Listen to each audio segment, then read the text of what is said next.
So in the Jewish tradition, there is a tradition that when you study, to study in the name of someone, in the memory of someone, and to sort of dedicate your studies to whatever, to something that, so I feel like today we will dedicate our studies to the people of Ukraine. I will say, I decided not to post this on Facebook because I thought I didn't want it to sound glib, but I keep thinking I want to write a letter to my great grandparents. And the letter would go something like this. Dear great grandparents, we're very sad and worried down here that Russia has attacked Ukraine. Parentheses, the Soviet Union is gone. We thought it would be important for you to know that the president of the Ukraine is Jewish, and he has been offered help. Naftali Bennett, the prime minister of Israel, has offered to help mediate a peace agreement between Russia and Ukraine, period. I would love to get your thoughts on all of this. Like, I think if I had said to them, Martians have landed, in the United States, that may sound not crazier than, in the scope of Jewish history than what I just described. I mean, it was it would have been unimaginable to them. I don't know which would have been crazier, that Ukraine was led by a Jew that was elected, or that there's a state of Israel that's helping to negotiate, would help to negotiate a peace. Like you just never know in Jewish history what's going to happen. Rosette?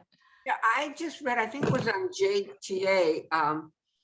There is a debate going on in Israel because Israel does have relations with Russia, and they're concerned about Russia over in Syria, so close to them. They're debate about how involved they should be in helping Ukraine because of this. And the two prime ministers have different feelings about it. And I think Sharansky was totally upset with those who didn't want to do anything to help. Well, Israel has come out in support of Ukraine, but Israel walks a very delicate tightrope because they have relations with Russia, and Israel is in a delicate position not to sever their relationship with Russia. So they have been walking a tightrope until Russia invaded. And then Israel has been a little bit more forceful about its support for Ukraine. But because Israel has good relations both with the Russian government and the Ukrainian government, they are in this interesting, position where, I mean, I know that the prime minister, that Naftali Bennett spoke to Putin, offered his help to help negotiate. It doesn't look like at this point that Putin's going to take him up on the offer, but just to even say those words is like that's why I feel like you just never know with Jewish history where we're going to end up, because this is just beyond anything not our great grandparents, even our grandparents could possibly have imagined. So anyways, today we dedicate our learning to the people of Ukraine, and pray for peace, and pray that, I mean, we all know that this huge convoy is on the doorstep here, and pray that there's an end to fighting. Anyways, so as I said last week, we have 3 sessions on parenting. Today's session is really a session not solely about parenting. It's about what parents owe to their children, but it's also, we'll love this, what children owe to their parents. Because it's not considered, we know that in the 10 Commandments, it says honor your father and mother. It says nowhere in the 10 Commandments what a parent's posture or relationship towards their children is, but we do have other places that talk about that in the Torah.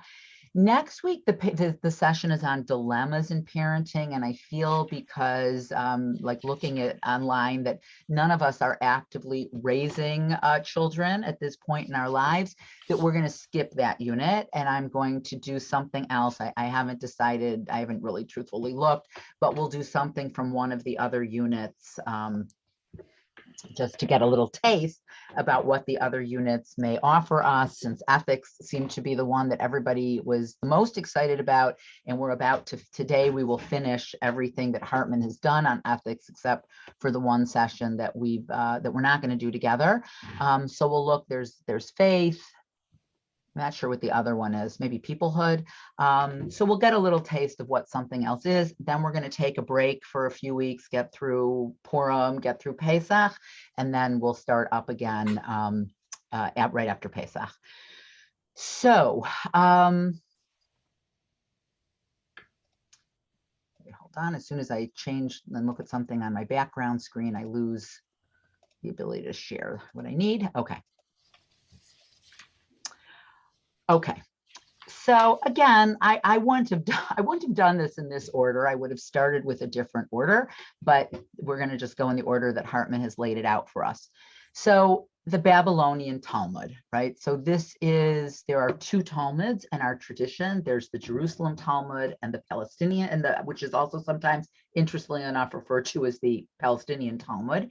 That was the Talmud that was codified in the land of Israel from about the 3rd to 7th century-ish. It did not become definitive in our tradition because by the time it was completed, the majority of the Jewish population, the vast majority of the Jewish population lived in the diaspora, lived in Babylonia and other places.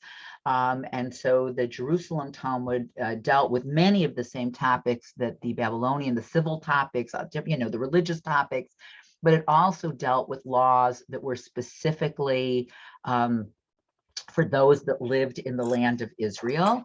The Babylonian Talmud, which the community in Babylonia became the premier Jewish community.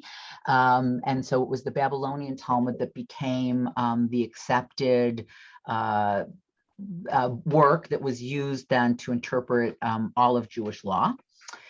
So our rabbis are taught, what is a parent, or particularly, I hate to say this, but a father, right? What is a father obligated to teach their son or their child? So the first thing that a father is obligated to do is to circumcise his son. Now, in ancient times, that actually literally meant that the father would do the surgical procedure. But as you could imagine, it became probably clear, probably quite early on, that not every father was capable of doing that, or perhaps, had the constitution with which he would want to do that. And so it became permitted in Jewish law that you could appoint a representative, that you could appoint a shaliach, someone who would circumcise your son on your behalf. And there's actually something that that parents, now it used to be a father, that parents were instructed to say at the bris, empowering the moil to do the bris on behalf of the father. So this is considered an obligation, and you can see, I mean, it makes a lot of sense. Like, this is the very first primary obligation. Of course, to remember that the Brit Milah, the circumcision, the ritual circumcision, of course, would be your first commandment, because you would do this on the 8th day. So basically, it would be the first thing, or the first Jewish thing, the primary thing that you would do as a Jewish parent. When I speak to young parents, or I speak to people that are still having children, I remind them that the phrase in Hebrew is Brit Milah, not just Milah. So Milah is to circumcise. Brit Milah is the covenantal circumcision, which means, practically speaking, in Jewish law, that circumcising your child, having your son circumcised in the hospital, does not fulfill the obligation of Brit Milah. that there's a difference between the surgical procedure of circumcision and the ritual procedure of circumcision. And of course, the ritual procedure of circumcision includes all of the appropriate blessings and the acknowledgement that this is being done in the name of bringing your child into the covenant of Israel. So, and I think I said this last week, I also have a lot of conversations with young families about why I actually believe that doing it with a mohel is a much more easy, humane. You know, people have this idea like, oh, you know, a hospital, it'll be safer, but it's a very cold, sterile environment. The baby is not handed immediately to its parent. I'm not convinced from seeing it firsthand that the nerve block that's administered is any more or any less painful than the actual circumcision itself. And I would also feel that if I was going to have my child go through this procedure, I would rather have this procedure done by a person, a man, who does this basically all day long, every day, as opposed to a physician who does it on a rare occasion because, you know, circumcisions, you know, are not, I mean, they're done, obviously they're done, but they're not done. There's not, the physician's not doing this all day, every day, like a mohel would be. I never asked Rabbi Turkeltaub, who's sort of my mohel of choice, but if you remember Noah Wolf, many of you probably had your own sons circumcised by Noah Wolf. I had Zach, we lived here when Zach was born. And I asked him probably around the time Zach was born, like, how many circumcisions have you done? This was getting near the end of his career. You want to take a guess how many he said he did in his career? 1,000. 20,000. 20, Oh my gosh. 20. I mean, he was, you know, he was like the mohel of choice. So you have to figure every baby boy that was born between, I don't know, let's take a guess, 1970 to 1990. I don't know. But would you rather have somebody, if you asked a physician, how many have you done in the course of your lifetime? Maybe 100, right? They're probably doing it every so often. So I don't know, would you rather have somebody who's done 20,000 or somebody that's done, you know, a couple of hundred? So that's my pitch. I haven't had to do this pitch that often. It's really lovely that in Chicago, it's still the assumption that you're going to have your baby boy have a ritual circumcision. I've only had to have this conversation a couple of times. And as far as I've been successful every time I've had this conversation with a congregant. It's basically a self-selected group of people that affiliate with a conservative synagogue or their parents to begin with. But I am hearing reports from the East Coast and the West Coast that that's no longer the given anymore, and that the effort to convince people of this is much harder. But in our tradition, it is the primary mitzvah of a father to a son to bring their child into the covenant of Israel through ritual circumcision. So anybody have, yes, Martha. I was out of town last week, but Stephen was here and we received some disturbing brochures that seem to have been put on the driveway of every Jewish family. And it was about the oral circumcision and that this should be prohibited. And I can't believe it was a Jewish group that would have put it out. Well, yeah, I guess I could. Okay, I need to tell you what this is. Yeah. And you may decide that you agree with this. Will you agree with this? I know, I know about the dangers of having that circumcision, and it's not circumcision, right? When I tell you this, you're going to be like, I can't believe I've never heard this, and it's pretty disgusting. So we talk about oral, O-R-A-L. Is that what it says in the flyer? Yes. Okay. The mitzvah of circumcision is to draw a drop of blood out of like the penis. Mm-hmm. So to ensure that that happens, there is a tradition for the mohel to put his mouth on the penis and to suck. And that's how it was done. I'm sorry to tell you, I know you're going to like flip out at this. That's how it was done. It is not sanitary.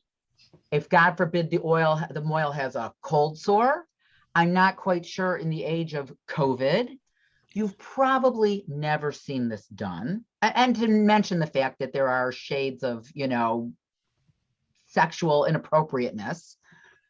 So what the Moyle does, if they want to make sure it's drawn out, is they have like a glass tube, like a Yeah. hollow glass tube, and they suck on it.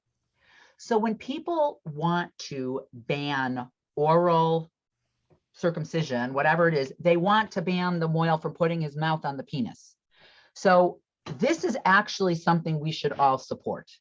I don't know why these flyers are going around in Evanston. I've never seen this done anywhere in Chicago. I don't know what's happening in the Haredi community. I don't know who's doing their circumcisions there. But if this is what they're protesting, it is a very valid protest. If they're protesting something else, because I didn't, because I cut you off, No, and I no, didn't this is understand fully, because there are in other countries, usually not here in the United States, but we know in Europe, there is sometimes talk about banning ritual circumcision altogether because it's considered inhumane, and they basically don't circumcise their boys. And so there's all that, and ritual Jewish kosher slaughter are things that are always being brought up in European countries as a ban, which, of course, we say is anti-Semitic. But I have to say, I always think about it with a grain of salt, because female circumcision is banned in the United States of America, and we want it banned. So, I feel like, we don't want it banned. We don't want male circumcision banned, but sometimes you can see that somebody might be able to make a case for something for other reasons besides anti-Semitism. Flo? Well, we know that it was done in Brooklyn. With our grandson is 17 years old. It was done by the Chabad Moyles at that time, and we didn't even know that our grandson was having this.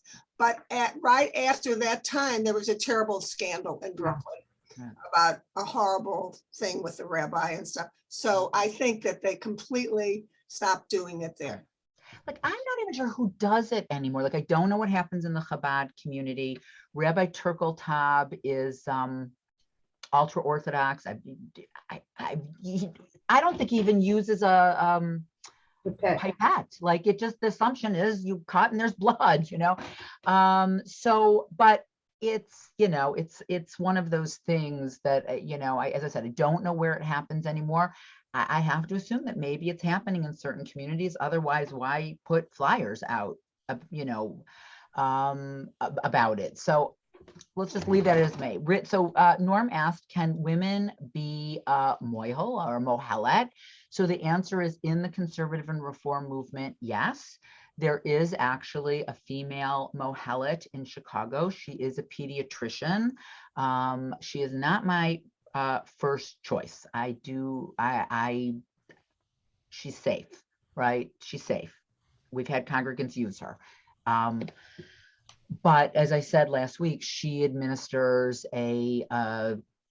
I guess it's a nerve block, and I have watched her do it, and I feel like that is causing the baby to cry louder and have at least amount of pain. It's the same amount of pain as the circumcision itself, and she is very, very, very slow. So she's safe, but when you have somebody that's very, very, very slow, the baby's screaming its head off for a much longer time. So, but she's a pediatrician. She's safe. Some people like her very much. We've had congregants that use her, but she wouldn't be who I would recommend. Yeah, Flo? And they've always advertised, the pediatricians are the surgeons that do it, Right. that they do a ritual circumcision. So what difference is there? I mean, Right. So between she's a been doctor and a trained. lawyer. Yeah. She has gone through a training program for Mohalim. And she's not just a pediatrician that started doing some blessings. And that's the same in the conservative, that she was trained through the reform movement. But the conservative movement has a training program for Mohalim. And so they have to go through the training program. And the training program isn't just surgical. The training program is a program about all of Jewish law. So that you are, that you are educated in Jewish law, and because you are representing the Jewish community. But very often pediatricians or OB-GYNs have gone through these training programs, and because they have both the skills and they have the malpractice insurance. So, that makes it, more, easier. Okay, so you have to circumcise. The second one is to redeem his son, who is a firstborn, from his obligation to serve God as a priest. So this is called Pidyon Haben, the redemption of the firstborn. So in our tradition, we're told in the Torah that every firstborn male, every firstborn male animal, and even first fruits are dedicated to God. So in the case of fruits and in the case of animals, the fruits are donated to the temple, the animals are donated to the temple. But in temple times, the assumption was that your firstborn son would go work at the temple. That was, they were dedicated to that work, and you would send your firstborn son to work for the priests in the temple. Of course, they didn't need all those people, right? They didn't need, that was a lot of guys, right? A lot of young men. They didn't need that many people. And so there was a ritual called Pidyon Haben, where you could redeem your child by donating 5 silver coins in place of the child. So today, this is actually a ritual that's done. We did it for Shai, done on the 30th day, where someone who is a Kohen conducts the ceremony, and it basically says and they have, if you're a Kohen that does this, you have your $5 silver or whatever you have your 5 silver coins that you use for the ritual of, so that, because not everybody has silver coins lying around in this day and age. But then traditionally the parents make, he gets his 5, or she, if I've had a female Kohen do this. This is not a ceremony that is requested very often. I've only done this a handful of times. So you exchange the silver coins for your child. Of course, you make a donation to tzedakah of your choice, because they're not actually your silver coins. I will say that Shai and Sahar have decided not to do this ritual, and they're pretty observant, and their reasoning is it's not egalitarian, though it's not egalitarian. It's only for the firstborn son, and they don't like that. So, okay, fine, whatever. I'm happy they did a bris, I don't feel that strongly about this. But we actually have to talk to them about, what was their reasoning, because they take Jewish law very seriously. But in any case, I would say this is probably a ritual that and I don't conduct the ritual, because it's not conducted by a rabbi, it's conducted by a Kohen. So I've only done this, I don't know, maybe a half a dozen times in my entire career. Though I will say that it is for us at the synagogue to have a couple in the synagogue before they have their firstborn child is highly unusual to begin with, right? So this would already only be children of members. You're talking about a small group of people, because most people don't join a synagogue before they have children, and certainly before their child is, school age. So we don't see those people around so much. Flo? Rabbi, I got enough to pay for a subway ride from Manhattan to Brooklyn when I did it. Okay, there you go. A fraternity brother knew that he was a Kohen, and they were doing it in where? In Brooklyn. In Brooklyn. Oh, okay, all right, that's good to know. That's good to know. Donna? We did not do it for our son because he's a Levy. Right. Yes, you don't. If you are a Kohen or Levy, you can't get them out of it. They're already committed to working for the temple. And so if you're a Kohen or a Levi, then you don't do it. And also if the woman has had a miscarriage prior to the birth, because it's called in the Torah, it's called Pater Rechem, the one that opens your womb. So if you've had a miscarriage, then prior to the birth of a firstborn son. So you're right, it's a small group of, right, it has to be a lot, all of the conditions have to be right for this to be a requirement. Eileen? We also did not do it because our son was born cesarean. Right, because that's not Petra Rechem, right? So so not if it's a cesarean, not if there was a prior miscarriage, not if you were a Kohen or a Levi, and not if your firstborn was a girl. So you have, you can see, like, if we're not talking about, I don't know what the percentages of what this is in of how many people this would apply to, but it doesn't apply to everybody. And because very few people have seen it done, like, the compelling thing about the Brit Milah, at least, still in the community that we live in, is this sense that it's just what you do. Everybody does it, and it's what you do. When you have a ritual that you've never seen done in your life, and not everybody does it, then it's a whole other, and you're trying to educate people either while they're pregnant or after they've just had a baby. It's not always the time that people are like, sure, I would love nothing more than another ceremony where we get to, feed more people. Okay, so your obligation is to circumcise, your obligation is to redeem your firstborn, to teach Torah, to teach your child Torah. And we know this, and we'll see this from the most famous text about this, and you shall teach your children of, the V'ahavta, of course, is probably something everybody is fairly familiar with. The obligation that you teach your children Torah, marry him to a wife. Of course, now we would say marry. One of the things that's the privilege of having been a rabbi in the same community for your entire career is I have been for several years officiating at weddings of young people that I have made bar or bat mitzvah, but I'm just starting to officiate at weddings of children that I either named them or was present at their Brit Milah. Again, not everyone, right? Because people don't join the synagogue. Like I meet a lot of kids when they're 5 or 6, but it is and this summer, I will be officiating at a wedding of a couple whose parents' wedding I officiated at. That will be my first. So that is I used to say when I was a young rabbi, when people would say to me, what are your long-term goals as a rabbi? I would say Rabbi Frankel officiated at weddings of children whose parents' weddings he officiated at. That's my goal. And somebody actually said to me, a board member said to me, okay, so you want to live a long life. So what else? So I'm like, okay, clearly you didn't understand what I meant about being with people over the course of their whole lives and what it means to be with people in a community. In any case, hopefully you all got that. So when at a Brit Milah, at a baby naming for a girl, at a bar or bat mitzvah, the Misha Berach is you say to the parents, may you be privileged to teach your child, right, to a life of Torah, a life of good deeds, and to lead them to the chuppah.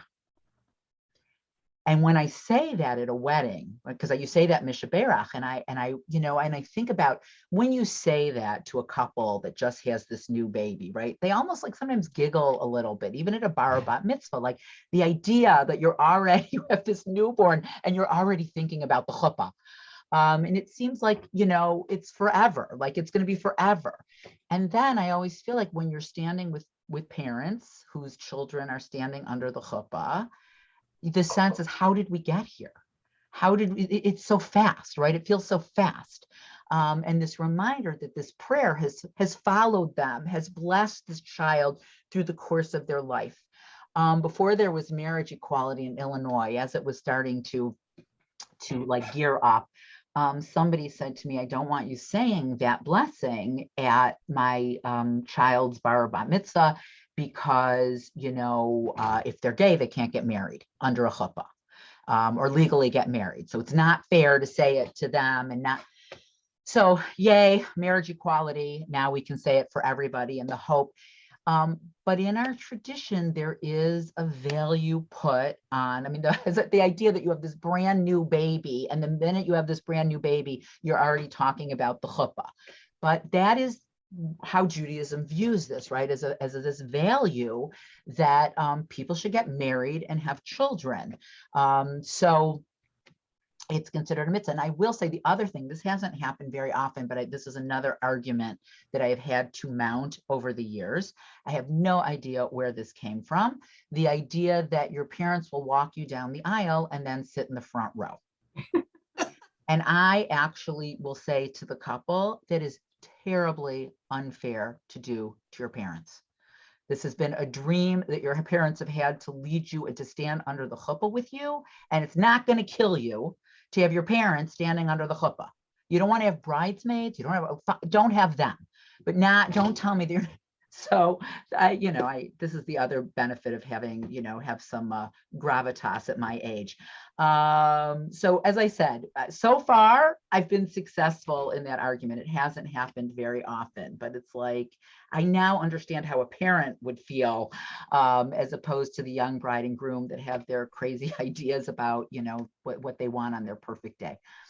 Flo?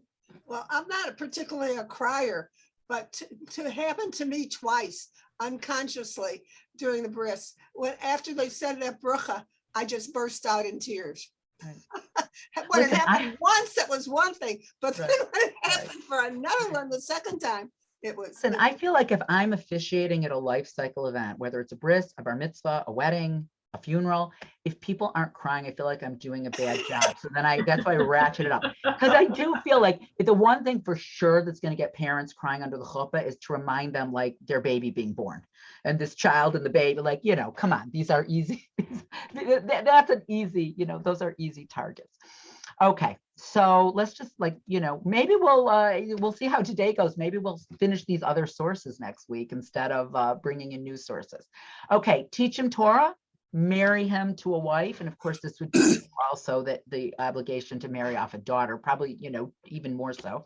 Teach him a craft. So the idea that you have to teach your child a profession, teach him to swim. I don't get And I'm that. going to come back to those two things in a minute. Rabbi Judah says, whoever fails to teach his child a craft, teaches him to rob. So you're obligated to teach a child a craft and to teach a child to swim. And what I say, because I haven't done this in a really long time. I don't know how many of you remember or were raising children at the same time that I was, the book Blessing of a Skinned Knee. Anybody remember that? It was a great parenting book. It was a Jewish parenting book.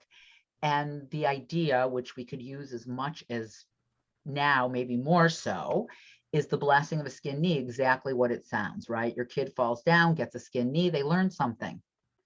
And that this idea that we have to wrap and protect our children from every, challenge, from every, little thing that might possibly happen to them is not healthy. She had a second follow-up book, The Blessing of a Bee.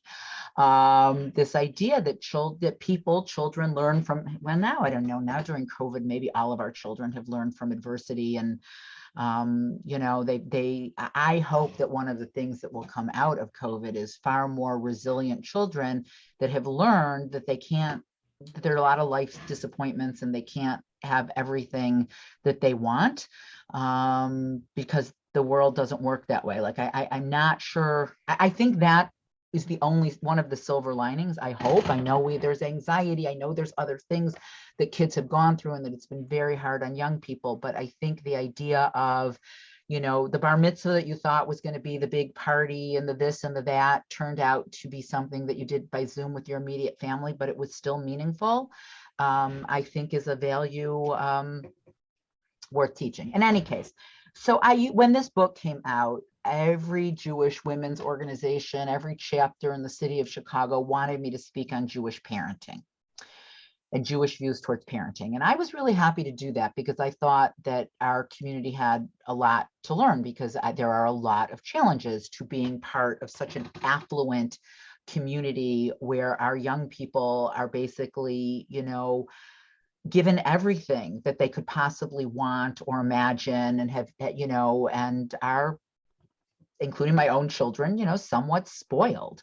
And that that I thought that a lot of our parents could learn something about boundaries. I mean, I was seeing this in our own school. One of the things that I would hear quite often from grandparents was, I thought the great joy of my life would be my ability to spoil grandchildren, but my children are spoiling their children. And now I feel like I have to be the disciplinarian when they come to my house and tell them, no, you can't jump on my couch, and no, you can't. So, I don't know if it's reset itself in some ways or the pendulum has swung, but I will say, like, I was hearing that in the 90s from grandparents. In any case, what I would say, this teach a child a craft and teach a child to swim, like, we have to prepare our children to make a living, right? To be self-sufficient, to be out in the world and to be able to make a living. Today, we mostly do that by sending our children to college. I actually saw that on the news, and I thought this was, I don't know, maybe I read it in the forward, sometime in the last year, that there's a new Jewish private high school, boarding school opening somewhere in the United States. I can't remember, but one of the tracks is to teach a child a trade. And it said not every Jewish child should be going to college. So they could learn to be a plumber, they could learn to be a carpenter, they could learn to be an auto mechanic, all of skills which I wouldn't mind having in my family, by the way. And I don't know how the school's doing. I don't know if it's opened yet. But I thought, what an interesting idea that you got all the Jewish education, all the secular education that a Jewish high school would provide. But at the same time, you graduated high school. One of it was probably like computer coding, but you could graduate high school with something that would allow you to go out and make a living. And not have the only option be, a four-year college, which is incredibly expensive. Anyways, I don't know how this all went. Thought it was really interesting. But that's your primary responsibility as a parent. And then I would say teach a child to swim means literally teach a child to swim. I mean, in Israel, you could have been living on the Mediterranean, you could have been living on the Kinneret. But, teach a child how to be safe in the world, how to cross the street, how to use the internet, like whatever it is that you have an obligation to both make your child financially self-sufficient and how to navigate the world safely. The JCC, when my kids were really little, the JCC in Northbrook opened, the Wenger JCC. My kids took swimming lessons there. And I actually talked to one of the early childhood educators and said, why can't we put this quote on the wall of the pool, which they did not take me up on. But I thought I loved the idea of taking the JCC where there was swimming lessons going on and framing that as this is a Jewish value. When you bring your kids to swim, to teach them how to swim, you are living a Jewish value from the Talmud that's 2,000 years old. And those days when your kid doesn't want to get in the pool or they cry or whatever it is, to remember that you are doing this in the framework of, this isn't just a hobby or a fun thing, but this is a real safety issue for your child to know how to do this. Penny, did you have your hand up? Yes, I did, because if this is in the Talmud to teach your child a craft, then how is it that you have the ultra-Orthodox not working? I don't understand that. Okay, so because what isn't that? What a good question. So, in the Jewish community prior to the founding of the state of Israel, the people that were supported by the community to study were the elite, right? This was a small group of people. They were the smartest people. It was considered, the fulfillment of teaching Torah. These people also went on to become teachers or rabbis or whatever, and you needed those people to, in a way it was a craft because then they would become teachers in their own right. But it was the most elite and only the smartest and a small percentage. How it turned out that it became the norm in Israel for the government to support anybody that wants to study, whether they're the smartest person in the world or a dumb guy, trying to think of a nice way to say that, some stupid guy who just doesn't want to work and wants to study all day. It's really a corruption of the system. It's probably when we talk about, when we're here in the United States, the dangers of a welfare state. The fascinating thing is what has happened to counter the, first of all, there is a move within the Haredi community for men to learn a craft. Because the thing is you can barely support a family on the stipend that the Israeli government gives you. So there is more of a move for a subset of that community to become more acceptable. But guess in large part who in that community learns a craft? The women. The women. So they can support their families. Yeah. So it's kind of a fascinating phenomena that you have lots of schools for, I don't think they're teaching women how to be plumbers and carpenters, but they're teaching women how to code or how to run a small business or, whatever it is, so that she can support her family. Because as I said, while the government supports a disproportional number in the Haredi community to what they call learn all day, they live in poverty because they have huge families, and this isn't enough money to really support you, in a very good way. But it is a corruption, and it's politics, right? It's politics. You want, because of the way Israel works, because of the way the Knesset works, because these small parties have a lot of influence, and you want them to vote the way you want them to vote on whatever the vote is, they get to ask for the perks that they want. And so this is one of the perks that they get is not having to serve in the army and to get these stipends. And there's a great deal of resentment amongst the non-Haredi Israeli public, a great deal of resentment for the money that's poured into the Haredi community. And that's why you find a real demand in the secular community that the Haredim serve in the army. I'm not so convinced that that is a great idea, frankly. I always say, like, God, just don't give them guns, because in some ways they are potentially a fifth column. And also in any of the small Haredi units that exist, they make sure that no women ever come near them. And I feel like the Israeli army, that's been a great shining example of egalitarianism, that will erode that if you have to. So, if you want them checking bags at the grocery store, certain units, but whatever, it's a big debate in Israel, but it happened through politics. Okay. I thought that was something that went on, in the Palace settlement too. I thought that was that women would support their families. That was in Eastern Europe. I don't know what the Sephardi community was like, but in Eastern Europe, women always worked. They ran a little business. It was actually, if you were the wife of the rabbi, you had a lock on a business that only a Rebbitzin could do. And that was to sell Yortzeit candles. That was your business.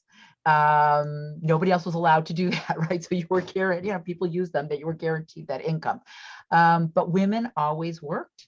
Women, we certainly know that, so women always worked in Europe. There was no, first of all, who could afford to stay home and be a homemaker? Like that was either like maybe the wealthier Sephardic community in Spain or United States in the 1950s, when you had a community that was affluent enough that not both people had to work. If you have stories, I'm sure as you do in your families, if your great grandparents came over here, I hear this all the time. I don't hear it so much anymore because that generation has passed, but I would certainly hear it when I'd be preparing a funeral. Like my father worked 24/7, basically. He was at the store before we woke up and came home after we woke up, and my mother was there all day too.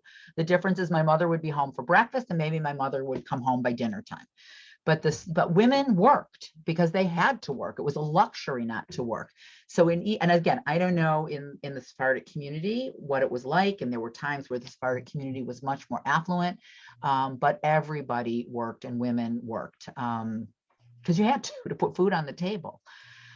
Okay, we're going to finish this piece of Talmud today. Okay, so you have to teach your child to be able to support themselves, even though the Haredi community doesn't follow this, and you have to teach your child how to swim. And And the interesting thing is, one could debate the type of pressure one would bring or not bring today for your child to get married. Now we're obviously a little more subtle in our pressure and expectations. My daughter Charlotte, who's only 25, has told me that she has dated every single eligible Jewish guy in Washington, D.C. I don't understand how that's mathematically possible, because she's not going out on a date every single day of her life. So I'm not sure how that's mathematically even possible. But that's the report from the field that I get from her. So she knows that we would like her to eventually at some point meet somebody, particularly somebody Jewish, but she says, whatever. But we're subtle in our pressure. Depends on how she defines eligible. Well, that's true. That's true. That's right. For Rabbi, I sure. had to just, Yeah. when we're talking about this, you have to think of Eshes Chayil. Let's say. And when you're thanking the wife, the husband is thanking the wife for all those things that she does all the time. Right. Well, because that's the amazing thing. So the Eshet Ha, which is this very traditional, it's from Proverbs. It's traditionally read on Friday night table, the husband and children. Well, traditionally the husband and children sing it in its entirety. But it's really an interesting thing. I don't have it in front of me, but it's an interesting thing, right? A woman of valor who can find, her price is far above rubies. The heart of her husband trusts in her, and nothing shall he lack. And then it goes on to talk about all of the things. She renders the affairs of her household. She eats not the bread of idleness. She considers a field and purchases it. Like, this is not the description of this woman is not a person. She sits home all day and she makes really wonderful chicken soup and she sews her children's clothes. Like, she's looking at fields and purchasing them, right? This is biblical, right? This is from the Still on? Bible. It's not over till 12. So, the idea of what the ideal woman now, this woman, I never knew description of of this an woman oral is circumcision superwoman. Like, where the no mother person, no was woman put on the could base. probably Oh. ever, achieve this, all of Never heard these of it things in a before. lifetime. Do they do that often? I don't know. Jerry, can you put yourself on mute? Okay. So, but it's a fascinating description, and of course she's God-fearing. That comes at the end, that she's a God-fearing woman. But, in our tradition, and I think that this is important to remember, the things that were barred to women were Jewish ritual things, mostly involved in activities that took place in public. So a woman didn't count in the minyan, a woman didn't read Torah, a woman wasn't obligated to pray or count in a minyan. So those things were barred. Pretty much everything else was permitted. Now, the thing that makes that complicated is that there were cultural norms. So Rambam talks about the fact, he was of the Spanish Jewish community, that women should basically never be seen outside their homes. So there's nothing in Jewish law that says that women shouldn't be seen outside their homes. But when there are cultural norms that are part of the larger culture, then Jewish women, I would say, suffered from those norms. But what women were allowed to do, what women were permitted to do, I don't remember if this came up last week. I don't know why this would come up last week, but maybe it did. Women had sexual rights within a marriage. That I don't know that that's true in other religious traditions. Now, you could be cynical and say she had sexual rights within the marriage so that she would become pregnant and have children, which is true, but those rights didn't go away after menopause. Right? So women have sexual rights within a marriage. Women have certain say in household affairs. Women are able to make a living. It's really only ritual life that women were really, literally, I would say, barred from. But of course, those were the things with the highest status. So, the elite that were studying at yeshiva, of course, women couldn't do that. So the women were obligated to study Torah, but they generally did it at home. They were barred from studying Talmud in certain places, but they had to study Torah, because if you didn't study Torah, you didn't know how to conduct a Jewish household. Though interestingly, a fun fact, that almost every one of the great rabbis, Rashi being the most famous, that had daughters, there are sources that say that he did teach his daughters Talmud. So the elite women in society got to do things that the non-elite women, didn't have access. But Judaism at its heart is certainly not, like, let's not go overboard about how egalitarian it was, but it was more egalitarian than most of the societies that it lived in, really until it encountered modern Western societies. And then things, really began to change, because, as I already said, what happens in the culture influences Judaism. And so when you have a culture like in the United States or other parts of Western Europe, where women are gaining more rights and more responsibilities, and rights and responsibilities in the public sphere, that begins to influence Jewish law. And we certainly see that in the liberal movements of Judaism, how that has played itself out. Norm? In the Orthodox community, at least going back, trying to think of how old this woman was, probably in her 40s or 50s. The women were taught to do things for a practical reason. And if the practical reason didn't exist, they weren't taught. I saw a handicapped woman. She's an artist.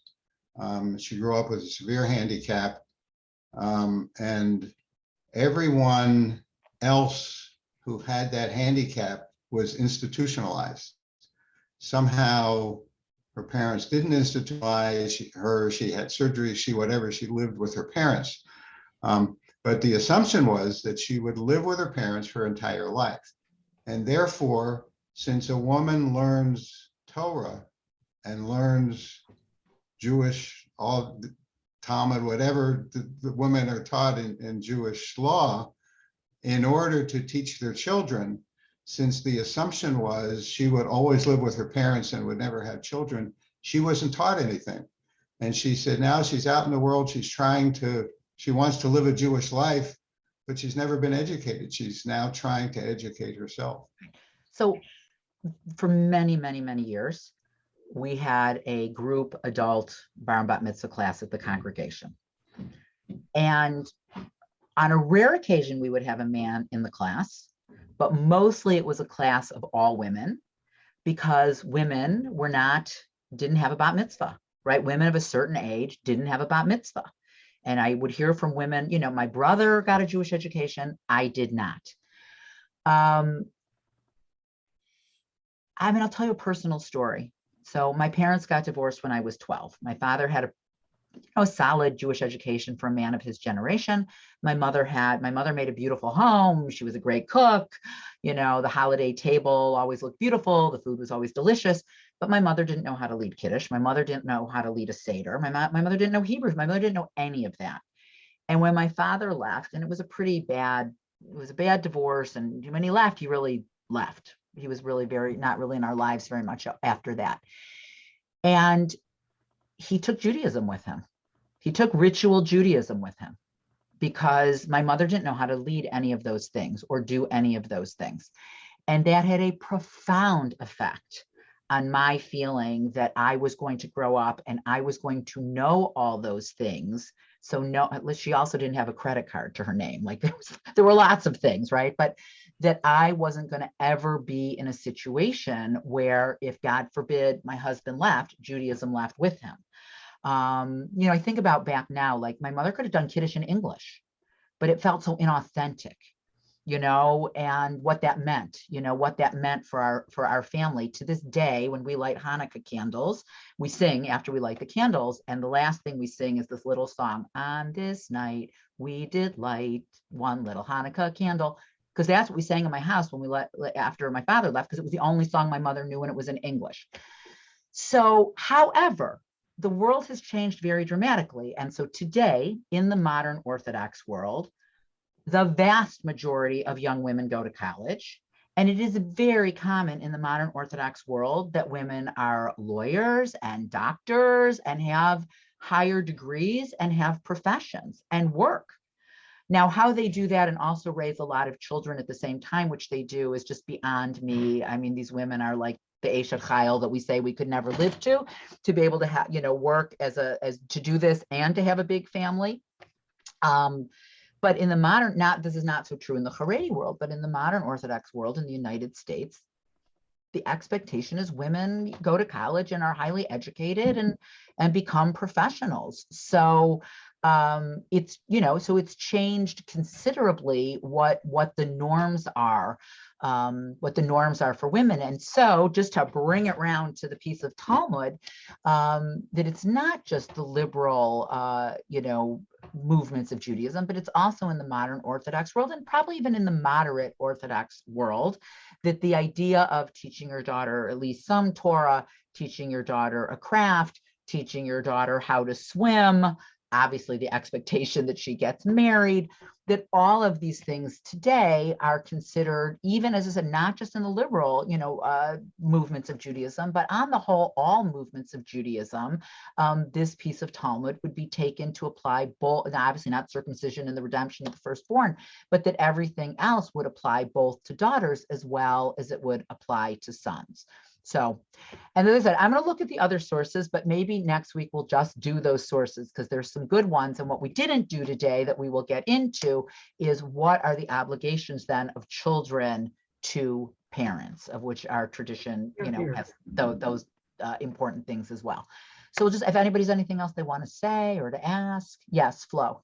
And we should all know that this month, this is March, when we have Women's Shabbat, coincidentally, the weekend of Women's Shabbat here is the 100th anniversary of the first bat mitzvah in the United States. Was that a coincidence? I found out when we were doing Rosh Chodesh, I said, well, how did you pick that date? They said they just picked it on the calendar. That Just is like fantastic. exact weekend of Judith Kaplan, the daughter, of Mordechai Kaplan, her bat mitzvah in March 18th, I think it is, 1922. Well, I cannot believe how the serendipity of that. And As thank you, Marcia said right away, boy, is this Bashared. it's amazing, but you've also made it like, now I have something really special to say at the service if nobody else is going to be talking about it. So thank you for giving me a big heads up about that, because not everybody knows who she is. Not everybody knows what who had the first bat mitzvah and how that all came about.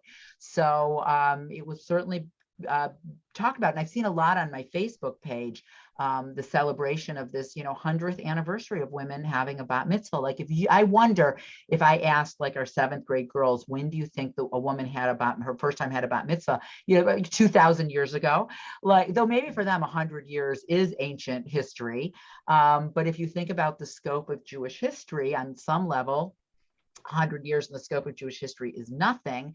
On the other level, something that lasts 100 years, one of the things that I've loved so much, there are a lot of things I don't love about getting older, but one of the things that I've loved is seeing women who will be the age, could be my daughter, coming into the rabbinical assembly, being ordained and coming into the rabbinical assembly.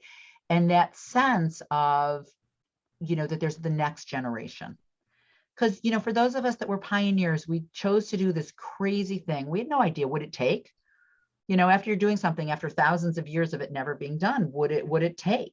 And so to see the next generation and to know that there's a next generation is an amazing thing to see. And so to feel like even though 100 years isn't a long time, it's not no time. That this is an idea that is, that has become the norm. And even in, the modern Orthodox community, and even sometimes in the moderate Orthodox community, they don't do a bat mitzvah the way we would do it, but there is an acknowledgement when a girl, in that community, probably when she turns 12, that there is an acknowledgement that this needs to be marked. And by the way, I'll leave you with one story. When I was pregnant with Shai, our first, we didn't know if we were having a boy or a girl. And my father-in-law, Alav HaShalom, who I was very close to, he was more like a father to me than a father-in-law, said to me on the phone, 'cause he lived in Chicago, we were in New York, when the baby's born, if it's a boy, we'll come for the bris, and if it's a girl, we'll see her when you come home for Pesach. Now, it's not that he loved his granddaughters. It's not that he loved his grandsons more than his granddaughters. How I interpreted this, right, was that if it's a boy, there is a mitzvah, a ritual that's so compelling, we couldn't possibly miss it, and we will be there. And for a girl, since we don't have that, there's no reason to get on a plane. I mean, I could think of other reasons to get on a plane, but nonetheless. But today that's not true, right? Today there's a Simchat Bat. Today there's a ritual. It may not be on the 8th day. It may be at a later date. It may be at another time. But today, and that didn't barely existed when Shai was born. Shai was born in 1990, and it barely existed. But today there is a ritual that's so compelling that a grandparent, of course, would get on the plane not to miss it. And the thing that I find so fascinating is that ritual had to be created. So people brought in beautiful readings, and people talked about the name and what it meant and why that name. And guess what happened to the Brit Milah? People said, this ceremony, we could use some beautiful readings. And, we'd like to talk about the name and why we chose it. And so not only was there a ritual created for a girl, it flowed back in and enhanced the ritual that we do for boys. And that's the beauty of egalitarianism, right? That's what we hope to accomplish, that it all feeds off each other and becomes a more beautiful, richer, fuller. It's got to become fuller if half the population has access and can bring their talents. So that's what all of this is about. It's not just about, it's about justice, but it's not just about justice. It's about how we all grow then together. So anyways, that's my little sermon. And I will see you all next week, last class of this cycle, and we'll start up again after Pesach.